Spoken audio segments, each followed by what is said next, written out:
বলো তো আপনার গায়ে পেট্রোল ঢেলে দিয়েছে তো আপনি বলবেন না? এদিকে আসো কি হয়ে গেছে কথাটা তুমি বলো না বলতে হবে না সংক্ষেপে বলেন আপনার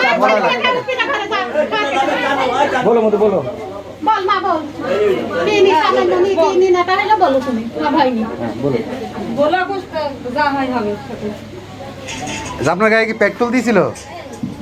হ্যাঁ বলা যে ওই ছোট ভাই ফেল দিওলো কানা বোতল দিয়ে কই দিছো বলো বলছে ভাই পেট্রোল নাকি কথা বলবে বোতল সব পড়ে গেল গাড়ি আমার সিটে দিয়ে পড়ে গেল বোতল কই দিওলো তুই লল্লা বিলে তাই তাই রমে গেল আমি সাথ করি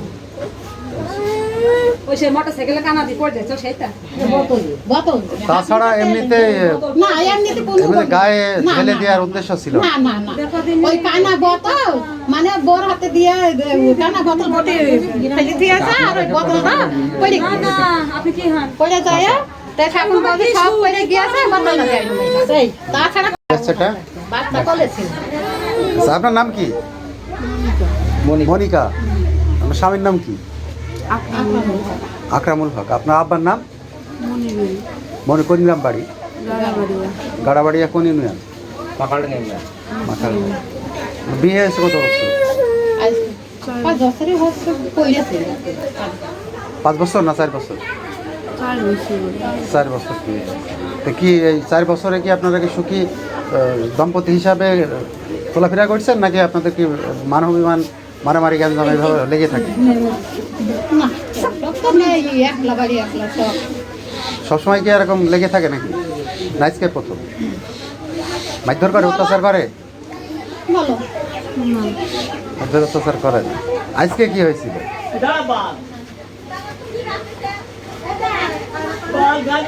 সমস্যা তেল পড়ে গিয়েছে আমি কিনে আনলাম আর তুই তেলটা ফেল দিলি দেখলি না এই তাছাড়া কোনো ঝগড়া খাওয়ানি নাই পরানি নাই মাকানি নাই কিছু না তাতে কোনো গ্যাঞ্জামই নাই। জ্ঞান যাবে না এই টুকরিয়া বলেন বাবা আমি বলছি তবু আমার ছেলে তাই না ওই টুকরি জ্ঞান যাবে আছে এই বাড়ির পাশে ওই গ্রামের একটা মেয়ে আছে সেই মেয়ে মা বাপের কাছে ফোন দেয় মার কাছে বুঝেছে ফোন দিয়ে বলে যে আগুন ধরে দিয়েছে পেট্রোল ঢেলে এই গায়ে দিক কিছুই নাই মা এখন ফোন দিয়ে বলছে মনিকা তোর কি হয়েছে পেট্রোল ধরে আগুন ধরে দিয়েছে তো বলছে না তাই বুঝে বলছে মা তুই কারোর সাথে করাসি না তুই একলাই আয় গন্ডগোল একটু হয়ে ঠুকরা মুকরি বিল্লে যে মা গো তুমি একলা এসো মা আবার লোকজন গুছি নিয়ে এসে এই জায়গায় ছেলে দাঁড়িয়ে রয়েছে আর ছেলে ওই জায়গায় মোটরসাইকেল ছাপ করছে আচ্ছা ইনারাও আইয়েছে আচ্ছা সেই ওনার ছোট ভাই এসে তম্বি গম্বি একে মা মাতাল তুলে গাইল গালাজি দিয়েছে তুই মারলি কানে তুই ই করলি কান তা করলি কানে এই রাম শোনো এই রাম রোকারুকি করছে করতে করতে এই ইনার ভাই আগে দিয়েছে আচ্ছা এইটা ওখানে হাইতে দিয়ে করছে আর ওই সাইডে একটা হইলো বাড়ি মেরেছে কেনা হয়তো উল্টো ফিরছে এইবারটা যতগুণ লোক আইয়েছে গাড়াবাড়িতে সেতগুণ লোক আমার ছেলে মাইয়াকে পিছে ফেলেছে হাত ভেঙে দিয়েছে দাঁড়াও হাত ভেঙে দিয়েছে ছেলে যখন এখানে বাড়ি মারলো দা পিলেছে লাঠি ঠেঙা দিয়ে সব এখানে আইছে মানে বাড়ির মধ্যে কার কার শুনুনি একে রাজগবি আইসা মারছে আপনি তো চাচা না শুনে বিচারটা করা যায় আচ্ছা শোনো আপনাদের কাছে একটা কথা মেয়ে সিলভির কাছে হলো 12 হাত কেমন কাছে আছে আমি এসে দুই পক্ষের পরিচয় আপনাদের সামনে হয়ে সমাধান হয়ে যাবে দুই জনা আইসা আমার বাড়ির পাশে দুই জনা আইসা তারা আগে পুঁতি হাত দি কইলা আচ্ছা হাত ফিল কইলে গেলে এখন মাথায় পানি ঢেলে ঢেলে এখন ছেলে হাসপাতালে নিয়ে গেল সামান্য নেতা তো নিয়ে তো নেতা হবে কেন তুই আছে মা মাতালে আমার সাথে বিতর্কর সাথে পেটে মেয়ে জগৎ ফিরি আমরা কোনো কথা কই বিতর্ক আগে আমার একটাই বিতর্ক কিচ্ছু না ছেলে কোনো খাওয়া নেই নাই ঝগড়া নাই এটা বুঝছো এইটা নিয়ে আমাকে সঠিক এখন আমার কাছে না শুনিয়ে আচ্ছা আপনি কি জানেন সেটা বলেন। আমি বাড়ি এলে আমি ছিলাম ডিঙাদা বাজার থেকে আপনি একটু থামেন। এখানে আমাদের এক খালাতে বোন বিয়ে হয়েছে ওই খালাতে বোনের মানে আমাদের খালু আবার ফোন করলো আমার কাছে ওই বাড়ির ওই মেয়ের ফোন নাম্বারটা নিয়ে একটু কথা বলতে আমরা ফোন নাম্বার দু করে আমাকে সরাসরি নিয়ে আমি ভাইয়া হয়ে আপনার সাথে আমি যোগাযোগ করছি তারপর আমি ফোন দিলাম আমার ছেলের কাছ থেকে ওই মেয়ের ভাইয়ের কাছে আমার ছেলে ফোন দিল যোগাযোগ করে বললাম যে ওই মনিকার বলে হলো গায়ে অ্যাসিড ঢেলে দিয়েছে দিয়ে বলে আগুন তো পুড়ি দিয়ে যাচ্ছে না কি হয়েছে এখন এটি যাই জানতে হবে ওখানে যাইয়ে। তারপর আমি ডিঙেদাই বাজার থেকে আসলাম, এসে আমার বছর তো আপনারও যাইতে হবে, চলে যাচ্ছি। মেয়ের যখন বাপ নেই তখন তো আমরা তো চাষা পাশাপাশি যাই চলো দেখে আসি। আইসে এখানে আসলাম, আসার 2 মিনিটের ভিতরেই দুই পক্ষে মেয়েরা ধরেন গন্ডগোল বাইদি গেল, ঝই ঝগড়া। আমরা ঝই ঝগড়া করেন না কো, আপনারা থামেন, আমরা যখন আইসি মিল মহব্বত করার জন্য এটা সমাধান হয়ে যাবে। বললি যে ঘর ভেঙে চলে যাবে, এরকম কোনো সিস্টেম নেই। ঘরটা যাতে বয় যেভাবে চলে, মেয়ের মানে ছেলের মারু বললাম, মেয়ের মারু বললাম। আসলে কি গায়ে আগুন ধরে দিয়েছে? না, আগুন ধরে দিইনি কোনো।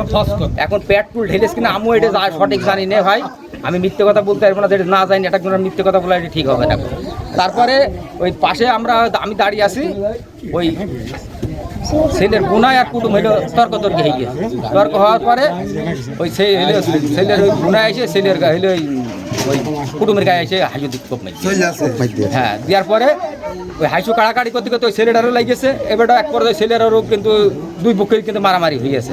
হওয়ার পরে ওই ছেলে পালি চলে যাচ্ছিল, ওই ধরে নিয়ে আসতে যাইয়ে মোটামুটি হালকা পাতলা ছেলের মার দিয়ে এই পর্যন্ত আমি ভাই জানি। আচ্ছা, আপনার বাসা কোথায়? গাড়াবাড়িয়া বাগানপাড়া। আপনি ওই মেয়ের কি হন? চাষা হয়। শ্বশুর, এটা আপনার মেয়ের শ্বশুর বাড়ি, তাই তো? মেয়ের শ্বশুর বাড়ি। আচ্ছা, এখান থেকে এই ঘটনা। জি জি। আর পালিয়ে যাচ্ছিল কে? জি, পালিয়ে যাচ্ছিল কে? ওই হলো মেয়ের জামাই, মেয়ের স্বামী স্বামী। পালিয়ে চলে যাচ্ছিল এখান থেকে। ওই কোপ মারার পরে পালিয়ে যাচ্ছিল। কোপ মেরেছে কার? মারিছে মেয়ের হইলো ভাই। ও, মেয়ের ভাই এখানে এসেছিল প্রতিবাদ করে। এখন ওদেরকে কি পুলিশ ধরে নিয়ে গেছে? দুই পক্ষে পুলিশ নিচ্ছে। সে মেয়েটা কোথায়? মেয়েটা এখানে আছে। ASBD 24 সত্য প্রকাশে প্রতিশ্রুতিবদ্ধ। চ্যানেলটি সাবস্ক্রাইব করুন।